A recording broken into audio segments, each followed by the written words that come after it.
So you guys, we are at one of the hair manufacturer vendor things. You don't want it? And they not gonna tell us the truth about the because you're too quality smart. of the They hair. don't like people like you. Well, I should have came in here and act dumb then. You're too smart. They don't like people like They not you. telling me the truth, bro. I'm mad. I'm mad. Like on the site, it looks like a big old warehouse, It's just a little store. which it's in Guangzhou. So the warehouse that they got a picture of is in Guangzhou, which I've already been, and it's not that warehouse that's on the picture.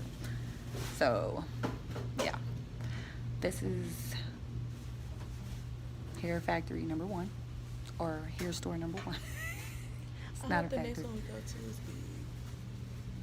So our next one is private label. No, the one after that. Hair Okay, so accessories. the one, Stay tuned. For real. This is the display.